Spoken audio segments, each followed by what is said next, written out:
Bapak Ibu? Apakah Bapak Ibu mau ikut Yesus? Nah Bapak Ibu, hari ini saya akan menghadirkan seorang narasumber yang terlahir dari keluarga yang tidak mengenal Kristus, tetapi dalam perjalanan waktu beliau mengalami juga perjumpaan dengan Tuhan, entah bagaimana caranya. Nanti sebentar kita akan mendengarkan kisah perjalanan iman dari seorang muslimah ini yang nantinya kita akan dengarkan bersama. Namun Bapak Ibu, saya pertegas lagi bahwa bersaksi merupakan suatu kewajiban yang mutlak bagi kehidupan seorang Kristen. Dan bersaksi ini merupakan keharusan yang tidak boleh ditawar lagi. Mengapa? Karena kesaksian merupakan realisasi dari pengakuan iman percaya kekristenan. Tuhan Yesus berkata, setiap orang yang mengakui aku di depan manusia, aku juga akan mengakuinya di depan Bapakku yang di surga. Tetapi barang siapa menyangkal aku di depan manusia, aku juga akan menyangkalnya di depan Bapakku yang di surga. Nah karena itu Rasul Paulus mengingatkan, menegaskan kepada anak rohaninya yaitu Timotius dalam surat kepada Timotius yang kedua pasal 1 ayat 8. Di sana Rasul Paulus menulis, jadi jangan malu bersaksi tentang Tuhan kita. Memang kesaksian itu mengandung konsekuensi. Tapi kita nggak usah takut. Karena apa? Karena bersaksi akan membuat perasaan kita lebih bersemangat. Karena bisa berbagi kisah dengan sesama. Untuk segera mendengarkan kisah pertobatan dari seorang muslimah yang lahir dari keluarga yang tidak mengenal Kristus. Tapi kemudian menjadi percaya, menerima Yesus sebagai Tuhan dan Juru Selamat. Baik, saya segera mempersilahkan narasumber yaitu Ibu Ita Astriani, ya. Demikian namanya. Ya, shalom Ibu Ita. Shalom Pak Rusli, shalom. Apa kabar Bapak? Apa kabar? Dahsyat Pak. Wah, dahsyat, Yesus dahsyat. Ada sukacita? Puji Tuhan Pak Rusli. Esensi menjadi seorang pengikut Yesus itu adalah dua hal. Mengucap syukur dan bersukacita. Amin. Ya, atau bersukacita dan selalu mengucap syukur. Amin. Baik. Amin. Ibu Ita dipersilakan untuk memberikan kesaksian, ya, kisah pertobatan, bagaimana, apa, mengapa dan bagaimana jadi Kristen, dan mungkin juga ada riwayat pekerjaan bisa disampaikan, juga pelayanan, ya, apa yang dilakukan setelah menjadi seorang murtadin, ya. Haleluya. Baik, silakan waktu dan tempat saya persilakan untuk memberikan kesaksian. Silakan Ibu Ita. Baik. Terima kasih Pak Rusli, terima kasih Bapak. Suatu hal yang luar biasa dalam hidup saya Pak Rusli, untuk bisa ada sebagaimana ada saat ini gitu ya Bapak, dalam satu perjalanan yang bukan pendek, panjang, dan tentu saja menjadi menarik karena perjalanan bersama Kristus itu seru Pak. Kalau saya secara pribadi saya bisa sampaikan itu kayak ngeri-ngeri sedap gitu, banyak hal gitu ya. Saya mulai mulai bukan mengenal, saya mencari tahu tentang kekristenan itu di medio sekitar tahun 2003.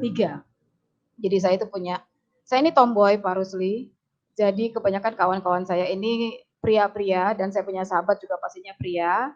Nah, dalam perjalanan pertemanan kami ini, saya kerap kali nih kalau mau pergi sama kawan saya ini, saya harus menunggu sahabat saya ini ibadah gitu ya. Kawan saya ini seorang Kristen. Dan tentu saja saya ini berlatar belakang non-Kristen, Pak.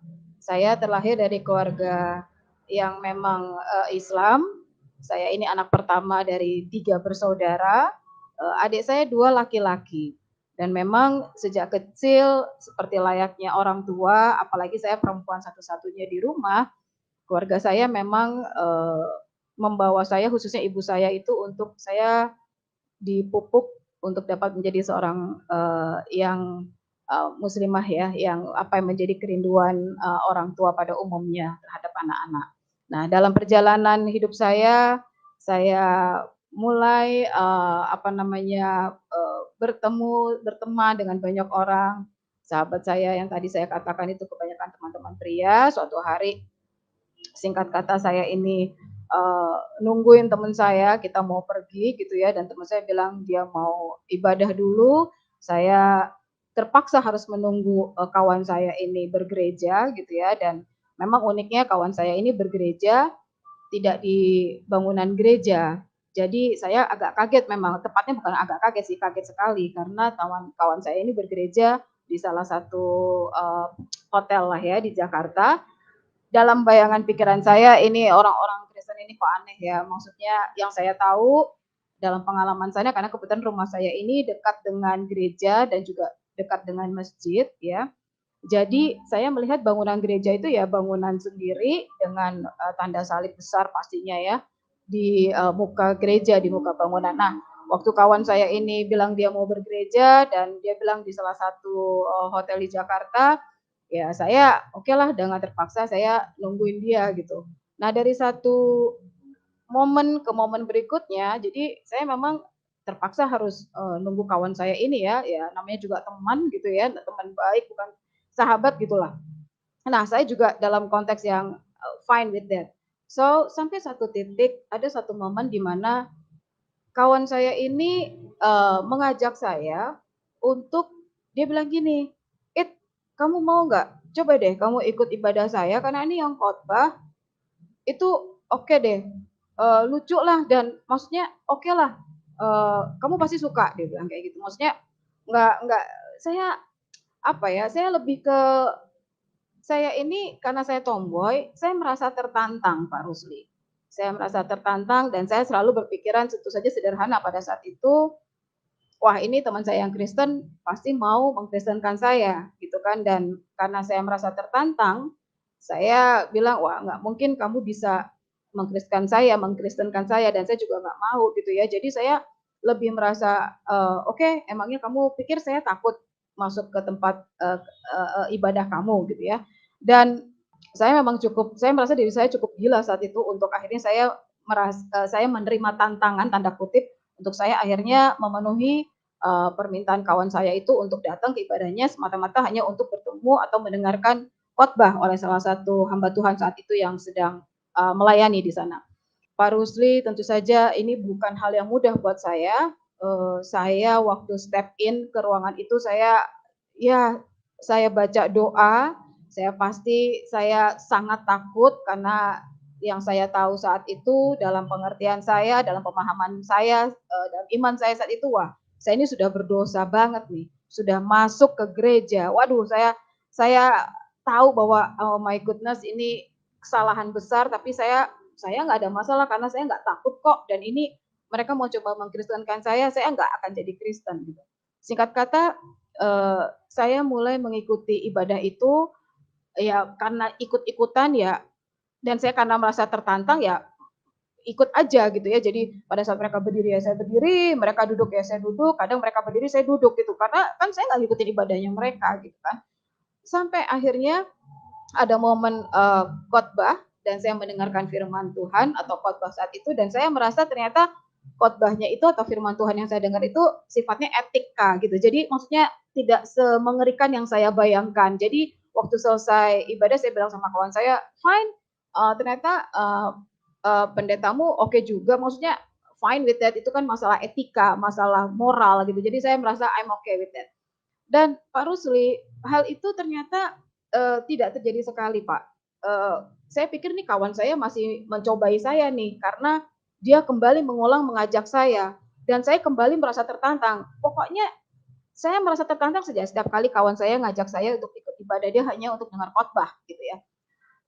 Sampai ada satu titik klimaksnya, saya datang ke ibadah itu, tentu saja dengan maksud ya cuma hanya mau dengar khotbah, jadi saya tidak mengikuti ibadah. Jadi kalau mereka berdiri dari tempat duduk ya saya duduk, mereka duduk ya saya duduk, pastinya gitu ya. Bahkan waktu mereka mengeliling kantong kolektor itu jalan, saya nggak mau memberikan apapun itu. Pokoknya itu bukan ibadahnya saya, itu mereka gitu kan. Saya nggak sudi lah.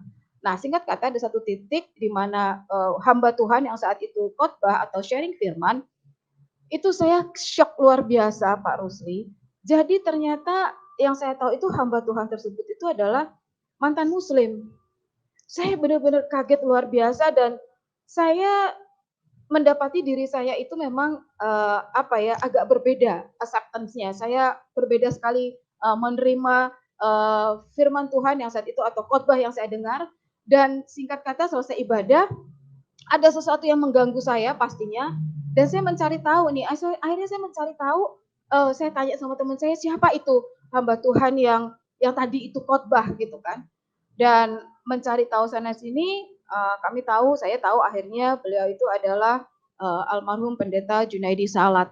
Nah, proses tidak berhenti di situ, Pak. Karena memang ini ada satu hal yang shocking, ada sesuatu hal yang menyetrum saya dalam pengertian saya kaget sekali ternyata ada yang tadinya itu sama saya lalu beliau menjadi pendeta dan dia berkhotbah luar biasa saat itu yang membuat saya tercengang-cengang. Saya mulai ada sesuatu yang mengganggu pikiran saya dan hati saya meskipun itu kecil, Pak. Saya tahu, tapi itu eh, terus ada dalam hati pikiran saya dan ini menjadi menarik ya. Saya eh, bukan dalam satu proses yang cepat, Pak Rusli, tetapi saya mulai mencari tahu apa itu kekristenan, gitu ya. Tentu saja saya masih melakukan kegiatan keagamaan saya yang dulu ya Pak, karena saya masih dengan iman saya gitu ya. Tetapi saya mulai mencari tahu kekristenan itu apa, saya mulai tanya-tanya dengan teman saya yang kerap kali ngajak saya, tapi saya tidak pernah mendapatkan jawaban yang puas ya, memuaskan saya. Saya beli buku juga Pak di toko buku untuk mencari tahu apa sih ini, apa sih kekristenan itu? Karena saya sangat bingung dan saya sangat sulit untuk menerima itu semua karena iman saya kan memang tidak seperti itu ya Pak ya. Nah, akhirnya dalam pencarian saya yang tidak sebentar, saya memberanikan diri juga untuk akhirnya cari tahu sana sini, ikut dalam satu komunitas yang ternyata saya baru tahu ternyata komunitas itu jemaatnya atau banyak dihadiri oleh mereka-mereka yang mantan muslim. Saya semakin shock, saya semakin kaget.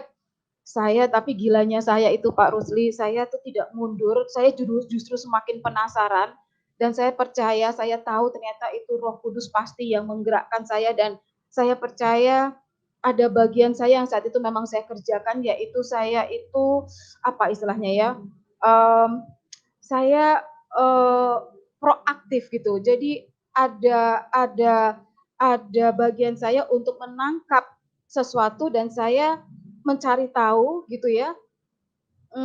Saya lupa istilahnya nih, tapi saya terus belajar mencari tahu dan akhirnya saya ketemu juga dengan namanya Bapak Romo Daniel Biantoro. Beliau adalah ketua Kristen Ortodok di Indonesia dan saya juga kembali mencari tahu belajar tentang kekristenan dari beliau. Jadi tidak saja dengan almarhum Bapak Pendeta Junaidi Salat, lalu saya belajar dari Romo Daniel Biantoro, dan itulah mulai momen-momen waktu-waktu tahun di mana saya itu goyang, Pak. Saya sudah lagi ada satu rasa yang tidak nyaman, lalu tidak nyaman untuk melakukan liturgi kebiasaan iman saya saat itu. Lalu saya mulai uniknya itu saya mulai ada rasa ingin untuk berdoa seperti orang Kristen berdoa dalam nama Bapa, Putra, dan Roh Kudus. Jadi dalam kesendirian saya di kamar, saya mulai berdoa seperti orang Kristen, Pak Rusli, dan hal yang dahsyat yang saya rasakan itu adalah saya itu kok mendapatkan adanya namanya apa tuh ya, rasa damai, ada rasa peace, ada rasa yang damainya itu tuh aneh gitu loh, bukan tenang tapi more than that gitu loh. Jadi there is peace ini yang buat saya nih seorang Ita ini kok saya tidak pernah merasakan rasa seperti itu. Dan, itu bukan perjalanan yang, singkat juga, karena buat saya tidak mudah waktu saya harus berdoa dengan nama, eee, Tuhan Yesus Tuhan Yesus, Pak Rusdi. Jadi kalau berdoa itu saya atas nama Bapa, Putra, dan Roh Kudus. Tapi kalau when it comes to dalam nama Tuhan Yesus, itu saya masih agak kaku ini mulutnya dan rasanya kok masih tidak nyaman. Tapi Pak Rusli, saya percaya sekali pada saat saya merespon, nah ini kata ini, saya merespon apa yang Tuhan boleh kasih di hati saya. Saya percaya itu pekerjaan Roh Kudus dan karena kasih karunia Tuhan, akhirnya singkat kata di tahun 2005 Desember, di akhir 25 Desember, saya menyerahkan diri saya dibaptis dan perjalanan hidup saya, my new life itu baru mulai, Pak Rusli. Saya bekerja di satu perusahaan, saya bekerja sebagai, saya memang saya tuh background-nya hukum, jadi saya memang bekerja saat itu di satu perusahaan, cukup besar, saya sebagai, head legal di sana, saya sebagai legal division di sana gitu ya. Dan itu juga bukan bukan apa namanya Pak Rusli, bukan satu hal yang nyaman buat saya karena saya tahu bahwa mengikut Kristus itu rumusnya satu, pikul salib dan sangkal diri. Nah, my journey is just begun. Jadi baru mulai nih ternyata hidup saya. Saya tentu saja mendapatkan hal-hal yang menarik dari teman-teman yang satu iman dengan saya sebelumnya, mereka yang tadinya ya standar lah Pak Rusli ya, saya kok nggak terlalu apa ya, nggak terlalu apa ya, ini hal yang standar gitu, mereka memusuhi, mereka nggak suka itu ya akhirnya standar. Lalu yang menariknya juga ada kawan-kawan yang Kristen, itu juga mereka tidak terlalu nyaman juga, kok Ita sekarang jadi Kristen gitu ya. Saya sempat bingung loh ini kenapa ini, harusnya yang Kristen senang ya saya jadi Kristen, tapi ternyata, itu hal yang menarik ya, di dalam komunitas atau di dalam kita menjalani kehidupan kekristenan itu. Tapi saya tahu bahwa, saya itu nggak punya siapa-siapa kecuali Kristus yang saya imani, yang saya percaya gitu. Jadi saya nangis, saya apa ya curhat, ya tentu saja sama Tuhan saya itu, sama Tuhan Yesus. Dan bagaimana dengan orang tua? Ya tentu saja sama seperti mungkin para istilahnya kita-kita semua yang menerima kasih karunia Tuhan dan istilahnya sekarang itu murtadin kali ya. Pasti ada tantangan dari keluarga, apalagi saya ini anak pertama, perempuan satu-satunya, tentu saja keluarga saya, kecewa dan ya standar, Pak Rusli, bukan perjalanan yang mudah buat saya, tetapi yang menarik dari saya dalam menjadi seorang pengikut Kristus itu adalah bagaimana hidup saya setelah ikut Kristus, apakah terjadi perubahan, apanya yang beda. Nah itu yang membuat saya, eee, tetap pegang firman Tuhan sampai detik ini itu adalah Kolose 3:23, apapun yang kamu perbuat perbuat itu untuk Tuhan bukan untuk manusia. Tidak seperti untuk manusia. Karena waktu saya mengerjakannya dalam konteks saya ini mengerjakan untuk Tuhan, memang tantangannya luar biasa. Itu aduh dalam segala aspek itu tidak mudah. Tetapi saya percaya Roh Kudus itu yang memberikan kekuatan sehingga sampai saya boleh ada di saat ini itu bukan karena kuat gagah saya percaya itu karena karya Tuhan, karya Roh Kudus yang mengerjakannya di dalam saya. Saya, menikah, jadi tahun 2005 Desember itu saya dibaptis, tahun 2010 saya menikah, puji Tuhan kami dikaruniai seorang anak perempuan, dan dalam perjalanan juga bukan suatu hal yang, apa ya, tidak tidak dengan cucuran air mata, tapi tentu saja mengikut Kristus itu, hidup kita itu saya merasa hidup saya itu dinamis sekali, Pak, itu. Dan, sampai dengan saat ini, singkat kata Tuhan izinkan saya boleh, kuliah, saya sedang menyelesaikan magister S2 teologi saya juga diberikan kesempatan sama Tuhan Yesus untuk pelayanan Pak Rusli, saya melayani, jiwa-jiwa, warga binaan Pak, di beberapa lembaga pemasyarakatan di Jakarta bersama dengan teman-teman satu tim yang memang, satu visi dan digerakkan sama Tuhan untuk melayani di sana. Gitu Pak Rusli. Oke, iya. Jadi luar biasa ya. Saya menyimak tadi dan ada beberapa hal yang perlu lagi saya gali untuk mempertegas. Jadi anak pertama dari 3 bersaudara? Iya, betul Pak. Tadi disebut bahwa pendidikannya hukum ya? Iya Pak. Iya, hukum dan bekerja di salah satu perusahaan. Nah, apakah sekarang itu masih dilakoni pekerjaan itu atau sudah ditinggalkan? Saya berkarir di perusahaan tersebut cukup lama Pak. Nah, 19 tahun saya berkarir di perusahaan tersebut sebagai legal division head ya, jadi di bagian hukum dan juga merangkap sebagai corporate secretary saat itu. Tahun 2019 dalam suatu pergumulan panjang sebelumnya, saya akhirnya memutuskan untuk keluar dan puji Tuhan, Tuhan percayakan saya untuk mengelola kantor hukum saya sendiri Pak sekarang bersama teman. oh iya. Berarti ada kantor hukum sendiri ya. Diperjelas dulu tadi, kayaknya ada yang ketinggalan tuh nama lengkap. Ya. Nama saya Ita Astriani Pak. Saya ini, Aita. ya saya ini orang tua saya kalau orang lihat saya itu kadang-kadang mereka pikir saya itu orang dari Sulawesi, orang dari Indonesia Timur gitu ya Pak ya. Tapi saya ini untuk menjelaskan ke Pak Rusdi juga biar nggak bingung. Saya ini orang tua saya dari Semarang Pak. Tepatnya sih kotanya mereka tuh Temanggung. Tapi kadang teman-teman suka Temanggung di mana, jadi Semarang itu lebih, karena kami memang punya family kakak-kakak mama di Semarang gitu ya. Tapi saya lahir besar di Jakarta Pak Rusdi. Orang tua saya sudah di Jakarta sudah dari tahun 70-an. Oke. Jadi ini cara Tuhan itu unik ya. Sangat, Untuk Pak. memanggil orang yang dia kehendaki menjadi pengikutnya. Sangat. Itu berawal di 2000 berapa? 13 2003, ya? Pak. 2003, oh 2003. Pak. Di 2003 dan itu sebetulnya iseng ya, diajak Iseng, oleh teman-teman. Apakah itu teman satu kantor? Teman satu kantor, beda bagian. Oke. Jadi mereka mengajak itu ke tempat ibadahnya orang Kristen. Satu orang saja. Jadi sahabat saya ini, cowok ini yang suka saya barengin lah Pak. Jadi saya suka, kamu bareng sama saya kalau jalan, saya bilang kayak gitu. Jadi ini satu orang yang ngajak saya. Oh, jadi cuman satu, pokoknya sahabat deh ya? Iya. Apakah dia tahu bahwa Anda seorang muslimah? Tahu Pak, sangat tahu. Sejak kapan dia ajak itu? Lalu kemudian 2003 itu memberanikan diri datang, merasa tertantang gitu.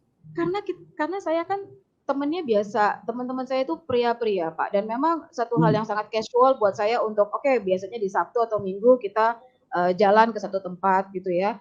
Jadi biasanya di Minggu nih pasti kebetulan pasti kegiatannya hari Minggu Pak. Saya suka ke tempat pameran-pameran elektronik itu biasanya di hari Minggu. Nah, kawan saya ini juga penggemar gadget, jadi memang agak klik gitu ya. Jadi terpaksalah saya dengan berat hati menunggu kawan saya ini gereja dulu Pak, dan ini benar-benar tidak menyenangkan buat saya gitu. Jadi saya nunggu, lama gitu kan. Berarti Pak. dia seorang yang sangat beriman kepada Tuhan Yesus ya. Tadi Mbak Ita katakan bahwa merasa tertantang dan ya ada penolakan sesungguhnya dari dalam diri, nggak mau jadi Kristen. Apa alasannya nggak mau jadi Kristen? Ya itu tidak benar Pak. Yang saya imani ya itu yang benar saat itu. Jadi memang dalam konteks-konteks tertentu tidak sejalan dengan iman saya dan ya itu pasti tidak benar. As simple as that. Saya imani yang tentu, saya imani itu kan kita punya alasan ya. Punya alasan kenapa saya nggak mau jadi Kristen gitu loh. Apa yang Mbak Ita pahami tentang kekristenan itu apa sih? Yang paling jelas itu saya tidak bisa menerima nabi saya itu menjadi Tuhan. Itu nomor 1 sudah. Nggak ada lagi cerita yang lain. Itu saja. Jadi makanya tadi saya sampaikan, waktu saya mencoba saya jadi senang, kayak pengen berdoa secara orang Kristen ya Pak Rusli ya. Nama Bapa, Putra, dan Roh Kudus saya sanggup untuk keluar dari mulut saya, tapi begitu di dalam nama Tuhan Yesus itu berhenti Pak, kayak tercekat saat itu tuh. Oke, jadi pada pokoknya tidak ada keinginan, tidak pernah timbul di hati, tidak pernah terpikirkan ya untuk satu saat jadi Kristen kan? Tidak pernah. Tidak pernah, Pak, tidak pernah. Tapi kok bisa mau saja iseng datang ke tempat ibadah. Lalu dengar firman. Dan firman yang disampaikan oleh seorang murtadin, sahabat saya. Ya kan? Siapa, Pak? Iya. Jangan-jangan juga Ibu Ita dulu pernah ketemu saya ya waktu itu ya. Iya kan? Nah, ini yang perlu saya gali lagi. Setelah mendengar firman Tuhan dari seorang mantan Muslim, Iya, Pak. ya, dari situ ada kerinduan lagi dengar dan mau lagi dengar firman. Apa sesungguhnya yang terjadi dalam diri Mbak Ita gitu loh? Saya penasaran, Pak Rusli. Seperti kayak ada yang sambungannya belum selesai nih. Saya harus tuntas gitu loh. Ada statement yang disampaikan oleh hamba Tuhan itu, apakah itu menyangkut firman Tuhan atau mungkin kalimat-kalimat motivasi atau apa? Hidup itu adalah kasih karunia Tuhan. Karena kita ini semua orang berdosa, itu nggak nyambung sama logika saya saat itu, Pak. Bayangkan. Iya, iya. Mereka bilang, iya, orang berdosa kok, orang berdosa mendapatkan kasih karunia kan? Harusnya orang berdosa itu kan diazab. That's the point, Pak. Jadi nggak nyambung. Jadi saya ada satu pertanyaan besar yang ini apa ya? Saya harus mencari tahu dengan sederhana, Pak. Saya sangat sederhana memang. Saya mencari tahu, ya tanya, ya kembali karena saya ini basicnya saya ini tomboy. Mungkin saya punya sedikit nyali dibandingkan teman-teman kalau sama-sama perempuan gitu ya, Pak. Jadi saya, siapa itu dia? Cari tahu dia. Siapa itu? Ada komunitasnya di daerah Cikini gitu ya. Saya datang, Pak.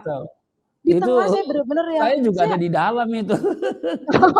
Iya, saya Pak sekumnya itu dulu. Oh iya, puji Tuhan ya, Pak. Iya, saya duduk di belakang, Pak. Saya nggak berani gitu kan. Saya bahkan sempat masuk gak ya gitu kan. Tapi ya itu balik lagi, takut tak? Kamu takut tak? Gitu kan, di dalam hati saya itu antara takut, tapi juga saya percaya itu yang namanya respon ya. Jadi waktu Tuhan kasih benihnya di hati saya untuk mencari tahu dan saya merespon itu, nah itu pekerjaan Roh Kudus makin dahsyat gitu loh, Pak, dalam diri seseorang.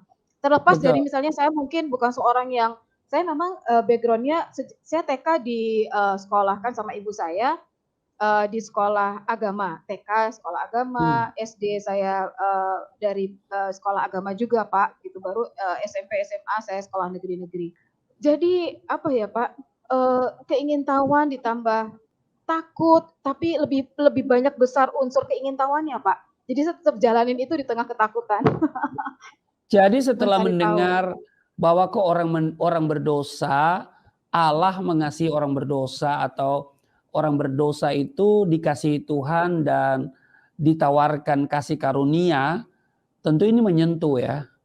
Sebab bukan menyentuh lagi, Pak. Iya, bingung, menyentuh dan pastinya bingung. Ya, sebab teologi Kristen itu kan pasti berbeda dengan teologi yang kita punya dulu ya, iman yang lama. Sangat, Pak.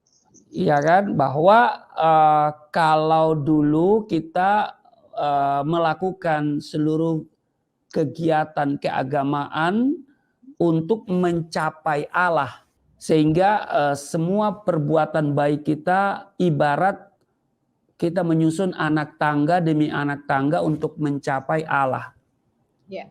Sementara kekristenan itu kan Allah yang datang menjumpai manusia yang berdosa, mengasihinya dan menawarkan kasih karunia, itu luar biasa memang.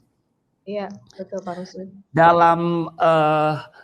Dalam antropologi dan sosiologi agama memang Kristen itu tidak dapat digolongkan sebagai agama. Kenapa? Karena kalau agama, definisi agama itu kan sederhananya upaya manusia untuk mencapai Allah. Ya, tetapi kalau iman Kristen itu justru Allah yang datang menjumpai manusia. Iya, betul Pak. Sehingga saya selalu katakan bahwa iman Kristen itu bukan agama. Tapi iman Kristen itu adalah cara hidup, gaya hidup. Amin, setuju Pak. Sehingga tadi saya menggarisbawahi apa yang disampaikan oleh Mbak Ita bahwa ya kita harus berbeda setelah kita terima Amin. Yesus. Karena Betul. Tuhan Yesus katakan, aku telah menetapkan engkau untuk pergi menghasilkan buah. Jadi harus berbuah, Amin. harus berdampak. Amin. Amin. Nah, Amin, Pak. jadi memang ya kita tidak pernah berpikir untuk menjadi Kristen. Itu kan ada ketakutan. Apa itu juga yang ada dalam pikiran dan hati Mbak Oh, Ita? pasti ada Pak Rusli, itu standar. Jadi Iya, memang saya bukannya tidak mau mengekspos bagian itu, tapi saya mulai menjalaninya dengan memang itu bagian dari kehidupan kekristenan. That is Christianity is all about. You following oh, Jesus itu ya you exactly like him. Jadi iya, ya memang hidupmu harus dengan salib dan pikul itu. Dan kamu iya, tidak akan sanggup kalau sendiri. Nah ini yang menarik kan Pak. iya, Sehingga yang berubah itu bukan karena kuat gagah kita loh Pak Rusli, tapi Tuhan yang mampukan kita berubah Pak. Dan berdampak itu tadi. iya. Nah, kemudian dari pertama mendengar firman Tuhan yang disampaikan oleh pendeta Murtadin, Ya. lalu kemudian berikutnya hadir lagi dalam sebuah pertemuan para murtadin. Itu Iya, Pak. kayak apa gitu perasaannya itu? Wah campur aduk nggak karuan Pak Rusli. Saya kaget lebih dari satu shock ke shock yang berikutnya gitu ya. Dari satu saya ya puji Tuhan diberikan kesempatan untuk belajar Pak Rusli. Iya. Dan saya memang mengambil kesempatan itu Pak. Apalagi kemudian ketemu dengan Romo Daniel Biantoro yang memang seorang murtadin juga tuh. Ya. Siap Bapak. Siap Yang Bapak. begitu menguasai Alkitab ya. Iya betul Pak. Nah, jadi kapan mulai baca Alkitab Mbak Ita? Baca Alkitabnya itu rajinnya itu ya setelah baptis saya tuh 2005 itu sudah mulai itu Pak. Sudah mulai untuk belajar mengerti karena kalau mungkin sebelumnya firman Tuhan ya saya lihat tidak setanak setelah saya dibaptis ya Pak ya. Tapi setelah dibaptis ya mulai belajar, nggak ngerti Pak, saya sama sekali tidak mengerti, tapi saya terus belajar untuk baca saja tak. Pokoknya belajar konsisten, belajar taat gitu loh Pak. Itu kuncinya. Karena kalau nggak gitu, nggak merasakan yang namanya perubahan juga Pak Rusli. Karena firman Tuhan yang kita baca itu, meskipun itu juga dari Kejadian sampai Wahyu tidak berubah dia, maksudnya memang itu yang kita baca. Tetapi understanding kita tuh berubah Pak, berjalan dengan waktu. Karena saya percaya itu Roh Kudus itu dahsyat bekerja di setiap kita. Pada saat kita belajar untuk taat, minta Tuhan mengerti, bacaannya sama Pak, tapi understanding-nya beda Pak Rusli. Oh iya pasti. Ya. Oh jadi membaca Alkitab, gencar membaca Alkitab sesudah dibaptis ya? Iya, semakin iya Pak. Tapi sebelum dibaptis juga pasti sudah baca Alkitab. Oh baca Pak, saya nggak mau beli Alkitab Pak tentu saja. Jadi teman saya, sahabat saya itu kasih bekasnya dia gitu Pak. Nah saya sibuk mencari, saya mulai baca ini apa, seperti kayak awalnya itu saya pikir, aduh ini beda ya sama punya saya dulu gitu kan. Jadi ini urutannya dari Kejadian dan seterusnya sampai Wahyu. Tapi saya mencari tahu, oh ini soal ini siapa ya namanya Matius gitu loh Pak. Jadi saya ya bagaimana ya Pak Rusli ya namanya belajar jadi mencari tahu satu potong lebih potong nanti saya tanya lagi gitu loh Pak Rusli pencarian. Jadi waktu pertama kali diberikan Alkitab oleh teman Anda itu perasaannya gimana? Antara aneh, senang, tapi juga oke saya mau ngapain ini Alkitabnya gitu kan Pak. Ya balik lagi kayak tadi itu saya kok jadi penasaran ya sama Injilnya orang Kristen gitu kan. Ya, saya buka Pak, saya baca dari awal. Oh cara bacanya gini toh dari depan gitu kan Pak. Beda dengan punya saya. Jadi dari awal, mereka berurutan per chapter dengan judul-judulnya. Saya mulai, oke, seperti itu Pak Rusli. Ya, jadi ada perasaan senang juga ya? Senang, ya pasti ada. Seru aja Pak Rusli, seru. Iya. Kalau saya antara senang dan tidak senang. Karena? Iya. Karena memang senang dapat Alkitab, karena memang kami dianjurkan kan untuk percaya sesuai dengan rukun iman yang ketiga. Tapi kan tidak pernah dianjurkan untuk membaca. Maka itu mereka yang di luar sana yang suka menggugat Alkitab, tolong baca Alkitab dari Kejadian sampai Wahyu. Kalau Anda baca Kejadian sampai Wahyu, pasti saya jamin Anda nggak bakalan keluar dari Alkitab. Ya, ya kan? Karena kami dulu kan hanya percaya tidak sempurna iman seorang Muslim kalau dia tidak percaya kepada kitab yang pernah diturunkan oleh Allah, Taurat, Zabur, dan Injil. Tidak pernah menganjurkan untuk membaca, percaya iya. Karena ya dikatakan bahwa Al-Quran itu adalah penyempurna dari kitab-kitab yang pernah diturunkan oleh Allah. Nah, tetapi kan kita tidak tahu mana yang disempurnakan. Makanya teman-teman, sahabat-sahabat yang di luar sana, ya, yang tidak pernah baca Alkitab, tetapi dianjurkan untuk beriman, coba baca deh.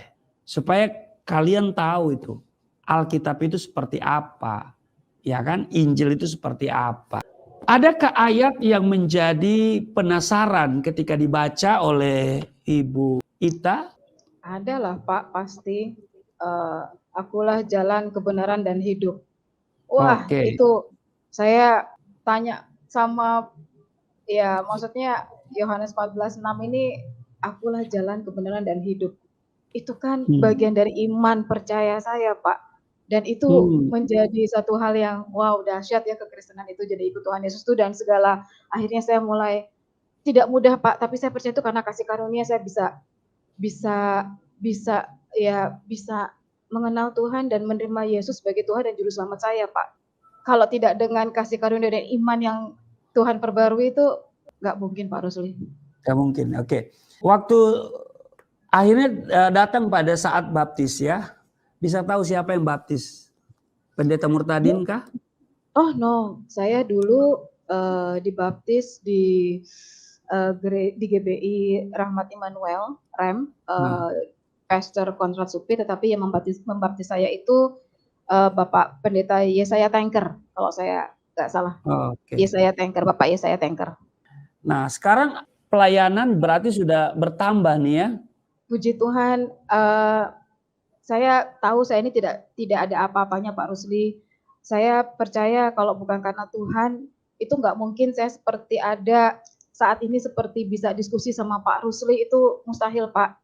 Jadi benar Pak Rusli, saya selalu sampaikan kesempatan saya pada saat saya sharing firman, misalnya bahwa saya ini memang seperti kayak botol kosong, Pak. Saya siap diisi karena saya merasa saya itu memang masih banyak hal yang harus diisi, dan saya memang berkomitmen, Pak, mengikut Kristus itu harus menjadi sesuatu dalam konteks yang positif pastinya. Biarlah melalui hidup saya nama Tuhan dipermuliakan. Itu yang paling major yang saya terus camkan di kepala saya, Pak. Oke, ada suka duka ikut Yesus, mungkin pengalaman yang mungkin merasa ini paling berat, tapi juga ada ini Tuhan kasih penuh dengan sukacita. Apa kira-kira? Kalau saya kan di penjara, ya dianiaya, ya Iya, kan, Pak Rusli, iya. ditolak oleh keluarga, udah ayah saya sudah melepaskan perlindungan dan menyerahkan kepada masyarakat. Ketemu saya terserah, mau pukul, mau bunuh pun, gitu loh. Jadi sudah dilepas, ya, sehingga saya harus menggelandang, ya, datang kepada orang Kristen juga seperti enggan dari bahasa tubuhnya. Saya lihat mereka antara suka dan tak suka. Karena apa? Gelisah. Karena kota kecil kan, Poso kan kota kecil. Ya, ada sesuatu yang namanya menyangkal diri dan pikul salib itu. Ada, Pak, pastilah. Dan yang lucu ini, kok saya jadi ngomongnya lucu ya, padahal waktu itu saya nangis nggak amin-amin tuh, Pak, saking sedihnya. Sekarang bisa bilang lucu ya, Pak Rusli ya. Saya menikah itu tanpa maksudnya gini, saya menikah sendiri, Pak.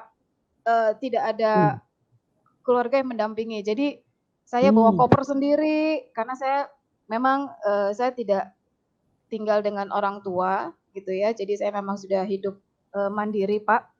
Dan saya menikah itu ontang-anting kalau bahasa Jawanya itu sendiri, bawa koper sendiri. Saya sampai bilang sama calon suami saya, ini beneran nih saya mau nikah nih. Orang lain kok ada orang kanan kirinya ya, sampai yang make up saya itu, Pak, makeup artisnya itu pagi-pagi mau dandanin itu dia bingung. Ini kamu yang mau nikah pengantin ya kan? Iya, saya bilang gitu kan. Yang lain mana? Gak ada Pak. Saya cuma sendirian di kamar gitu kan. Dan Tuhan Yesus itu dahsyat Pak Rusli.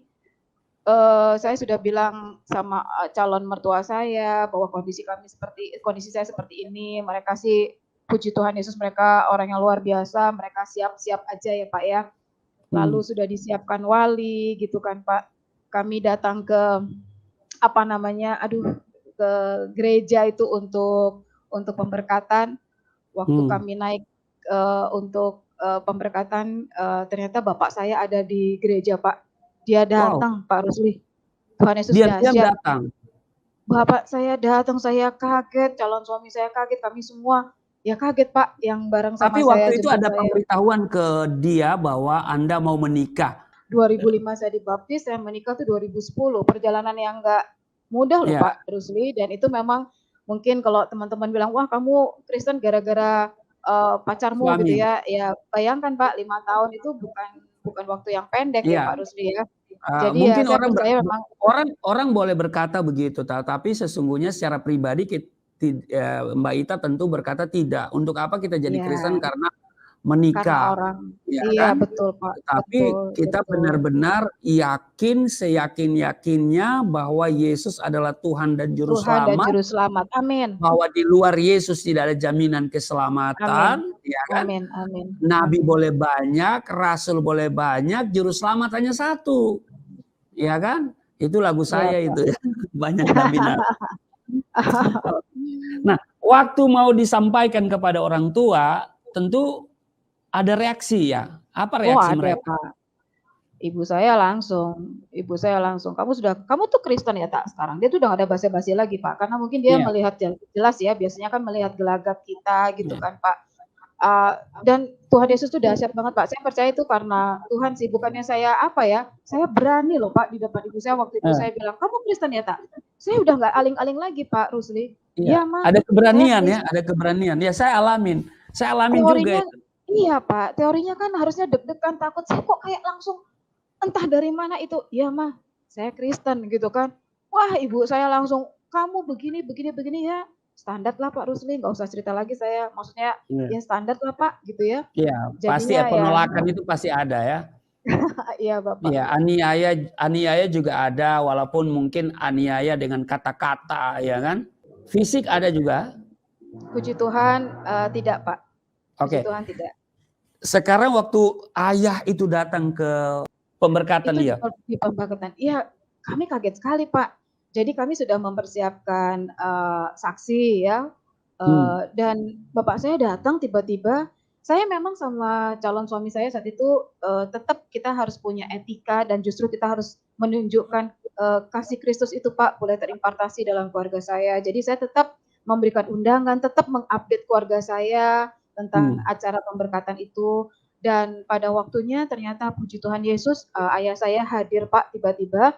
Nah beliau itu lucu Pak Rusli, karena beliau itu kan tentu saja dia tahu bahwa dia bukan Kristen, terus dia bawa sahabatnya Pak, papa saya itu bawa sahabatnya, kebetulan Kristen, sahabat beliau. Nah sahabat beliau itulah yang tanda tangan sebagai orang tua wali lah buat saya Pak. Jadi ada papa saya, tapi yang tanda tangan tuh kawannya gitu. Tapi yang penting papa ada di situ. Ya berarti ada restu juga. Jadi dia datang bawa sahabatnya sebagai saksi. Sahabatnya, dan Tuhan juga dahsyat banget. Tuhan itu dahsyat. Jadi kakaknya mama saya pun datang Pak tiba-tiba.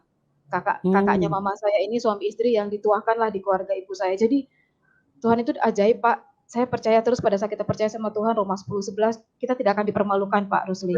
Nah itu yang dahsyat Pak. Memang mentalnya kita ini memang Tuhan bentuk ya Pak Rusli. Jadi mentalnya kita orang-orang Kristen ini pengikut Kristus itu memang harus dibentuk untuk tidak lembek Pak. Di setiap tangisan kita itu pasti ada mukjizat. Tapi nangis dulu ya Pak, baru mukjizat. Gitu. Betul. Ada kemenangan itu harus perang dulu Pak Rusli. Jadi betul. Itu saya jalankan Pak. Jadi memang jadi hidup saya kayak tadi saya bilang, ngeri-ngeri sedap, dinamis gitu loh Pak. Iya. Seru lah. Hidup itu pasti dinamis toh. Iya Pak. Sekarang bagaimana hubungan dengan keluarga? Puji Tuhan Yesus, Tuhan itu dahsyat sekali. Ya. Anak kami ini cucu kesayangan, Pak. Maksudnya kebetulan masih jadi cucu satu-satunya gitu ya, saat ini masih cucu satu-satunya. Jadi dari keluarga saya, aduh ini kesayangan oma, opa, dan Tuhan juga dahsyat bekerja, Pak. Jadi pada sekitar tahun medio 2018 apa 2017 gitu, orang tua saya umroh dan Tuhan izinkan, ya itulah pekerjaan Tuhan saya pastinya, Pak. Tuhan izinkan untuk saya, suami saya dan anak saya, kami bertiga berdoa untuk ibu saya mau umroh, Pak. Saya berdoa langsung dengan beliau yang saya rasa tuh itu pekerjaan Roh Kudus tuh Tuhan yang bekerja dahsyat, Pak. Jadi ibu saya mau pergi umroh, kami datang ke rumah beliau gitu kan, seperti ya karena beliau mau pergi umroh gitu ya, kami datang. Lalu pas kami mau pulang malam-malam, kita sudah siapin barang-barang bolak-balik ke mobil gitu. Tiba-tiba di hati saya kayak Tak, kayaknya kamu harus berdoa, bukan kayaknya sih, Tak, kamu doa dulu buat ibu kamu gitu kan. Terus saya bilang di hati saya lagi, iya nanti saya pasti doakan mama, cuma kita doakan di rumah lah, jadi nggak di sini gitu lah, pasti saya doakan. Terus di hati saya bilang, sekarang doakan langsung. Saya masih nggak mau Pak Rusli, saya bilang enggak, nanti di rumah saya pasti doakan, saya bilang kayak gitu. Saya percaya itu Tuhan pasti yang ngomong di hati saya. Dan ada satu hal yang menarik, Pak. Roh Kudus ngomong gini, maksudnya gini, waktu itu saya sudah aktif pelayanan di lembaga pemasyarakatan ya Pak, untuk jiwa-jiwa warga binaan. Lalu di hati saya ngomong gini, Ita, kalau kamu nggak mau, kasarnya gini, kalau kamu nggak mau mendoakan ibumu malam ini, berarti waktu kamu pelayanan yang kemarin-kemarin tuh, gitu, itu bukan maunya saya, maunya kamu itu berarti kalau pelayanan. Karena waktu saya perintahkan kamu doakan ibu kamu, kok kamu kayak nggak mau gitu loh, maksudnya masih nego gitu lah ya Pak ya. Iya. Di situ tuh kadang-kadang kita ada suara doakan tapi kita nggak pede ya. Nah itu Pak, mending pede Pak Rusli. Nggak mau terima Pak, kalau nggak pede masih mau terima ya, cuma nggak confidence. Tapi padahal itu kesempatan gitu. Di tengah-tengah yang bukan Kristen, lalu kita diminta doa, itu sebenarnya kesempatan. Nah itu dia, akhirnya Pak, saya berdiri di pinggir jalan gitu, ya Tuhan Yesus, Tuhan tolong saya, kasih saya kekuatan, keberanian Tuhan. Kalau emang ini maunya Tuhan, karena saya ditampar sama Tuhan tuh seperti itu, maksudnya di hati, berarti pelayanan kamu kemarin itu maunya kamu Tak, bukan maunya saya, gitu kan. Saya ngeri banget Pak. Lalu akhirnya saya memberanikan diri, ibu saya lagi jalan, saya bilang, Mah, saya mau pulang. Terus ibu saya bilang, oke, pulang, dia bilang gitu kan. Cuma saya mau berdoa dulu buat mama, saya bilang kayak gitu. Wah ibu saya kaget Pak, kamu berdoa buat saya? Iya, aku juga ya kaget juga gitu ya Pak Rusli ya, maksudnya cukup berani menyampaikan itu, terserahlah terjadilah. Dahsyatnya Pak Rusli, Tuhan Yesus itu dahsyat. Waktu ibu saya bilang, kamu mau berdoa, terus dia masuk ke dalam rumah dari garasi gitu ya, saya mengikuti beliau dari belakang, tiba-tiba Pak Rusli, Tuhan Yesus dahsyat. Ibu saya itu tiba-tiba duduk bersimpuh Pak, duduk bersimpuh, di tengah ada bapak saya, ada adik-adik saya, masih ada orang juga di situ. Lalu ibu saya itu benar-benar duduk bersimpuh dan dia siap untuk didoakan Pak Rusli. Saya langsung ambil kesempatan itu dengan, saya bilang sama suami saya, kita berdoa Ki. Saya bilang sama suami saya Frankie, dan anak saya waktu itu masih usia mungkin sekitar 5 tahun Pak. Sekitar 5 tahun, saya bilang, adik come on, let's pray to Oma. Saya bilang gitu kan, berdoa untuk Oma gitu. Akhirnya kami bertiga, Tuhan Yesus izinkan untuk kami berdoakan ibu saya. Ibu saya diam saja Pak, kami doakan. Saya bilang, Ma, saya berdoa secara iman kekristenan saya Kristen Mas, jadi saya berdoa secara Kristen. Terus ibu saya, iya aja Pak Rusli, aduh Tuhan Yesus dahsyat, itu pasti pekerjaan Tuhan itu. Dan bapak saya ada di belakang saya Pak, waktu kami berdoa, bapak saya tuh, antara saya tuh sadar nggak sadar di kuping saya ini kayak, amin, amin gitu loh Pak Rusli. Jadi Tuhan itu dahsyat Pak. Itu pengalaman yang, aduh, luar biasa. Saya percaya itu kuasa Tuhan, ya. Oke, hari ini adakah di antara keluarga yang lain ikut Tuhan? Belum Pak. Belum ya. Tapi pasti suatu hari nanti. Ya, bahwa satu orang bertobat, seisi keluarga diselamatkan. Ya, tentu kita terus berdoa ya. Kalau ibu saya 19 tahun saya doain, baru kemudian mau menerima Yesus sebagai Tuhan dan Juru Selamat. Siap Bapak, siap Bapak.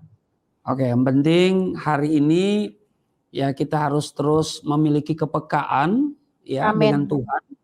Kepekaan itu penting, ya kepekaan itu juga kepekaan itu akan tercipta kalau ada keintiman, ya kan? Yes, betul Bapak. Sehingga Tuhan mau kita ke sini, Tuhan mau ke sana, ya kita mengikuti apa maunya Tuhan.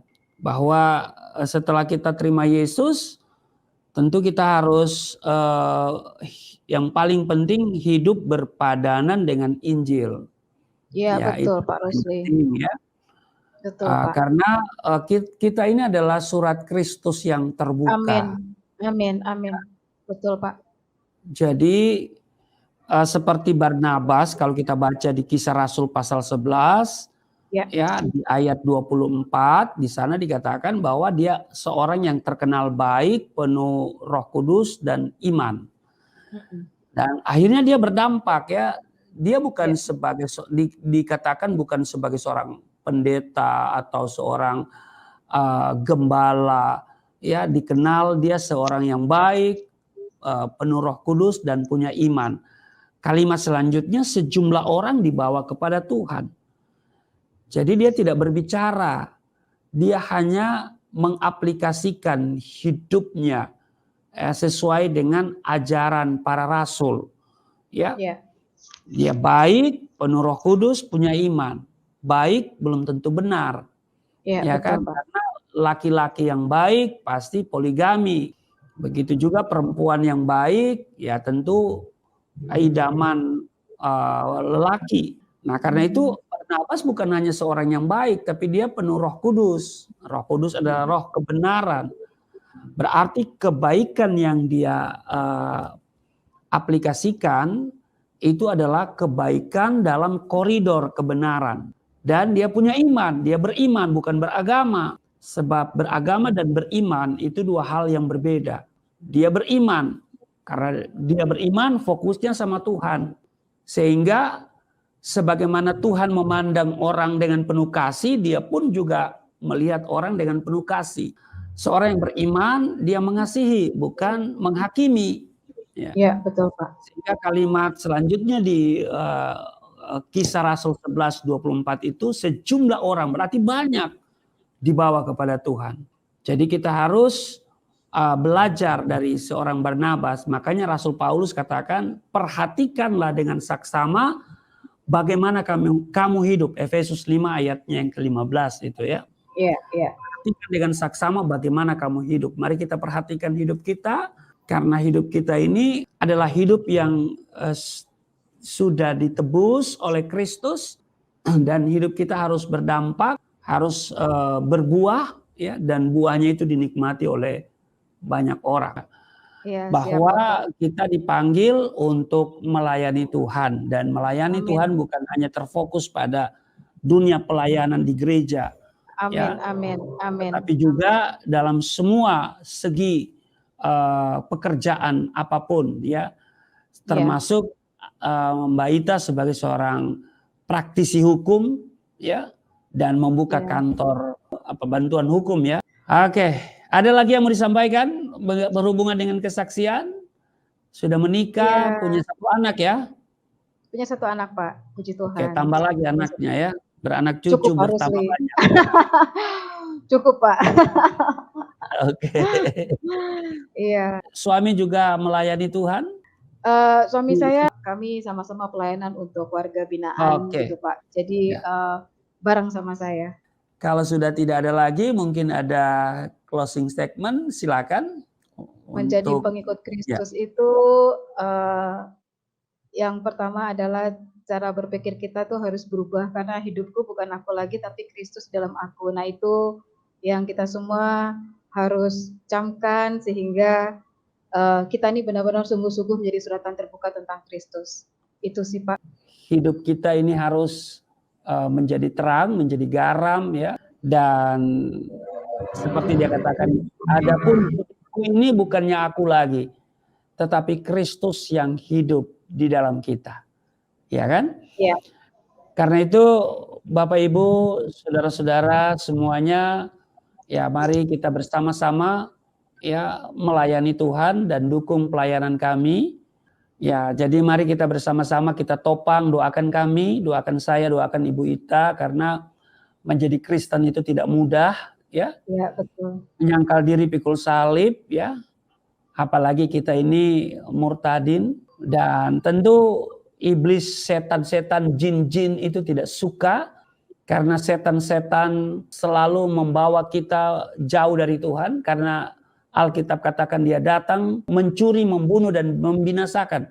Itu pekerjaan iblis. Tetapi Yesus datang supaya kita hidup dan mempunyainya dalam segala kelimpahan. Juga doakan kami, itu yang paling penting. Oke, terima kasih Bu Ita. Ya, sama-sama Pak Rusli.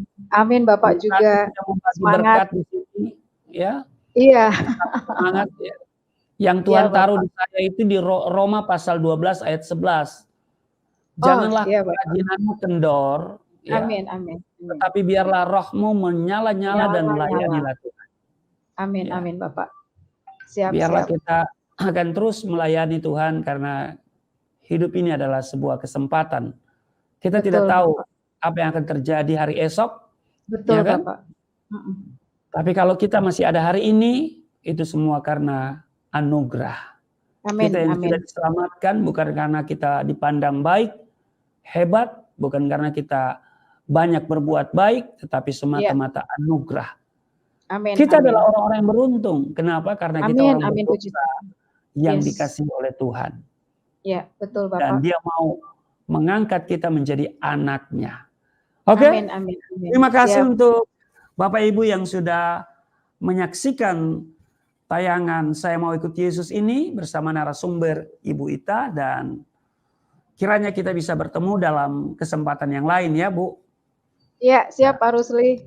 Salam sehat, Tuhan Yesus berkati. Terima kasih Bapak. Terima kasih Bapak. Amin. Shalom, shalom. God bless.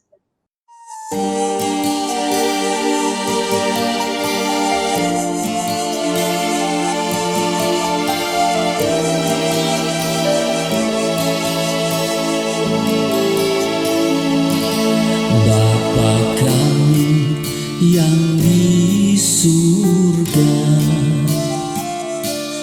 dimuliakanlah nama-Mu. Datanglah kerajaan, jadilah kehendak-Mu di bumi seperti di surga.